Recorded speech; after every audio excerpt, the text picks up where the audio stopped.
Welcome once again to my backyard and Pearls of Leadership Wisdom. The topic today is Protect the Vital Few. I'm going to start with two stories. First happened last week when MDA hosted a webinar in which Mark Decker from iREIT, their CEO, participated.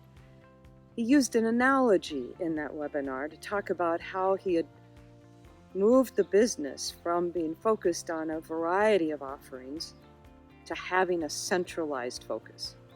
And the analogy he used, he told the story of packing for a family vacation. Packing the car for a family vacation, in fact, where everyone, because they were going by car, could think of just one more thing that would be terrific to have in the car.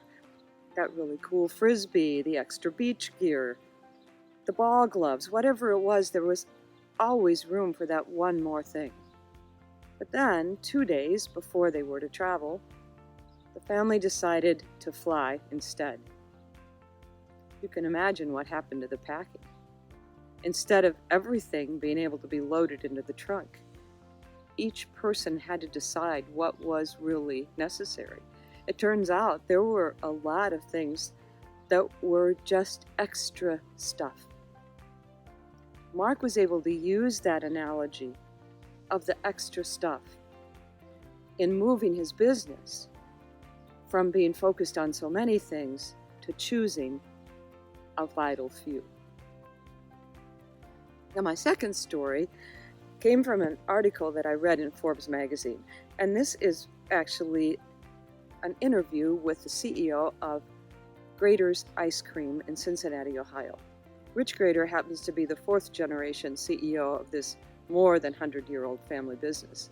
And he spoke about how they had taken some initiatives to expand production, modernize their facilities, provide additional support for their suppliers. And they did a number of different things, from automating whatever they could, to changing some of their distribution channels, to using more technology. But the one thing they chose not to change was how the ice cream was made. They use a special, what's called a French pot process, which means the ice cream has to be made in small batches and packed by hand. What he said about it was that it was core to who they were as a business. It was core to how they differentiate themselves in the market, that their ice cream is different. And this was the way to make that ice cream. He was actively involved in protecting the core of the business, or as I would say, the vital things that are part of its success. So how do these things apply to us as leaders?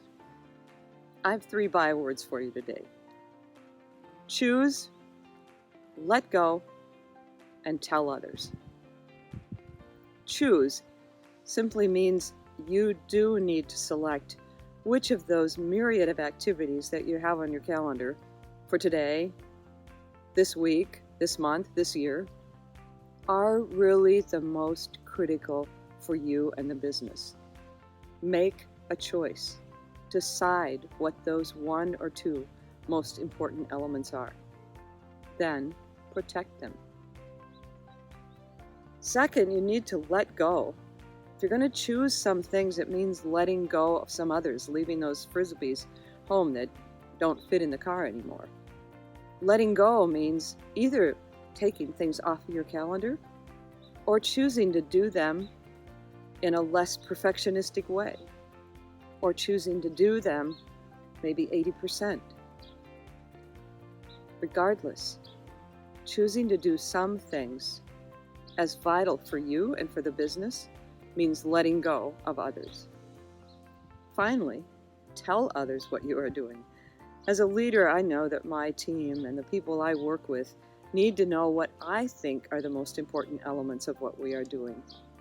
If I can't be clear to them about what is critical, how can they then plan their own time?